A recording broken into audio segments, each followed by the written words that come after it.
Another night, another World Cup memory. Welcome back to the Armchair Galacticos podcast. Tonight's episode, USA versus Belgium. This was supposed to be the night everything came together for the USA. Stacked lineup, big-name coach in Mauricio Pochettino, a sold-out Lumen Field on home soil for the first time in 3 decades. Instead, it was the same old story, just louder. Eliminated in the round of 16 by European opposition, 4-1, and comprehensively outclassed along the way. Lumen Field was rocking before kickoff in a way that only a home World Cup knockout match can produce. Flags, chants, a genuine sense that this program had built towards something.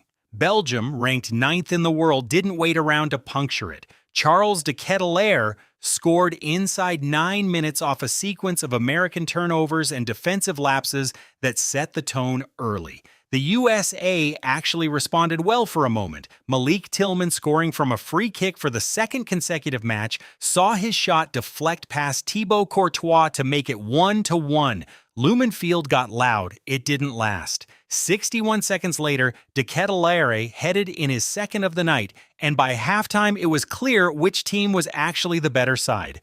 Pochettino was seen kicking a row of Powerade bottles down the touchline in visible frustration at the break. The third goal, 7 minutes into the second half, was the one that really hurt. Goalkeeper Matt Freese slipped while playing the ball outside his own box, leaving the goal completely empty, and Hans Vanaken simply rolled it in from distance. 3-1. Romelu Lukaku added a stoppage time fourth to make the final scoreline as lopsided as the actual performance had been. 4-1 full time, and the USA's tournament is over. There's a subplot here worth mentioning, because it shaped the entire build-up to this match. Striker Folarin Balogun, the USA's leading scorer at this World Cup, had picked up a red card in the round of 32 win over Bosnia-Herzegovina and was facing an automatic one-match ban.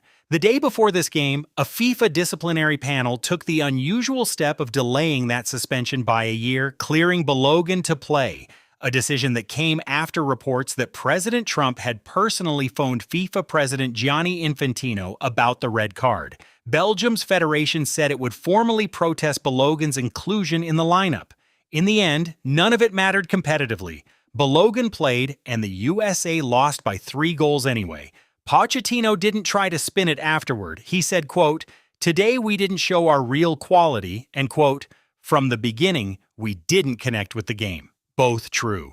It's also true that this USMNT side had a genuinely historic tournament up to this point. Their 3 wins over Paraguay and Australia in the group stage and Bosnia-Herzegovina in the round of 32 were the most a USMNT side has ever recorded at a single World Cup. That context matters even on a night this lopsided. Christian Pulisic, Malik Tillman, this whole generation clearly has real quality. Tonight simply wasn't close to their level, and a very good, well-organized Belgian side made absolutely sure of it from the first whistle. Belgium advanced to the quarterfinal against Spain in Los Angeles on July 10th, their 3rd appearance at this stage in the last 4 World Cups, which tells you everything about how quietly durable this golden-adjacent generation of Belgian football actually is. They are not the flashiest team left in this competition.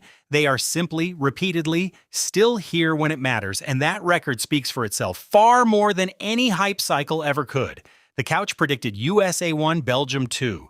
We got the winner right and the first goal scorer roughly right, but we were nowhere near the final margin. We didn't see the de Ketelaere brace inside 23 minutes or the Freese error coming, and those 2 things alone turned a tight game into a rout. Confidence rating, right direction, wrong blowout entirely. That's the Armchair Galacticos read on USA versus Belgium.